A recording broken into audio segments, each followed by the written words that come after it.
And so in those 4 valleys, what we did to document that it was Indian land is we documented that there was 110 Indian allotments taken over by the power companies for their projects, and they totaled 17,000 acres. And so because that was under the Dawes Allotment Act and it was on paper and there was a documentation trail for it, we were able to prove that that was Indian land that was lost to the hydro projects. And that way we could show, what we had lost to them. And actually have it on paper, not just handed down as stories in the families of who had lived where. And so by documenting that, we were able to say, well, you took 17,000 acres, and this 3,000 acres we're asking for back is just compensation for what we lost to you, and made it a social justice issue, where PG&E was saying, well, it's not about social justice, it's just about the bankruptcy and we have to divest ourselves of our land. But we kind of made it a social justice issue by saying, well, it's just compensation for what we lost to you, and we could prove what we lost to you. When we take 110 families and send them all different directions, you disrupt the culture. We've got dams down the Feather River Canyon. There's 4 dams, counting Orville, on the Feather River. And those have stopped the salmon from coming, the snappy turtles, the eels from coming in.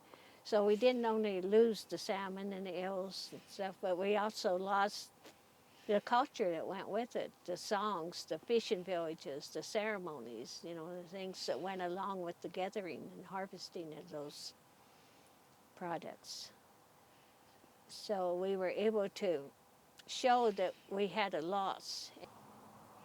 And then when the land became available through the Stewardship Council, through PG&E land, because of their 2003 bankruptcy, their settlement agreement was they needed to divest themselves of their non-hydro project land.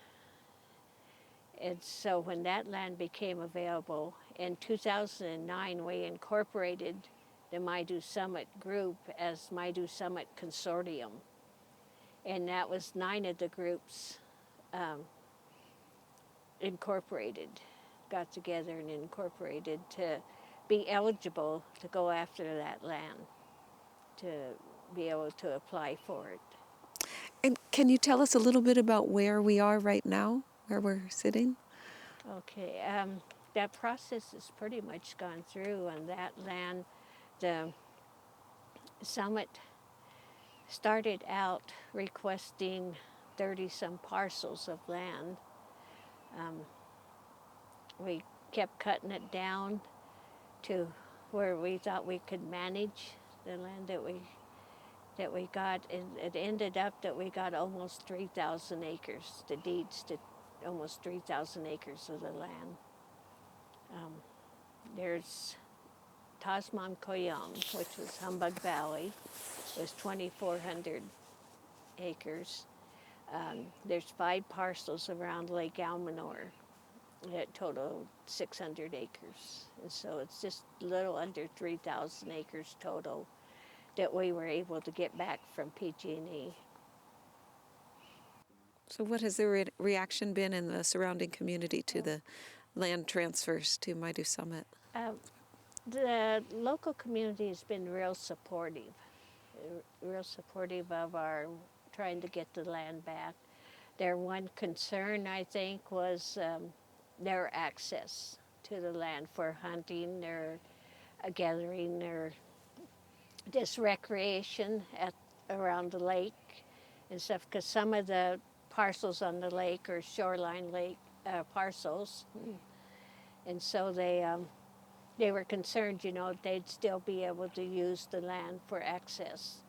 And under the the process with the Stewardship Council that was set up to dispose of this land for PG&E, they had what they called their 7 values, beneficial values, and one of those is recreation, public access. And so we were able to reassure them, that we'll be going by the 7 values that they have. There's agriculture, there's cultural resources, there's the animals, the just different values that they put on the land. We had public meetings with the community and reassure people that they would still be able to have access to the land. It would be private land. We would own the land, have the deed to the land, but that it would still be open to the public.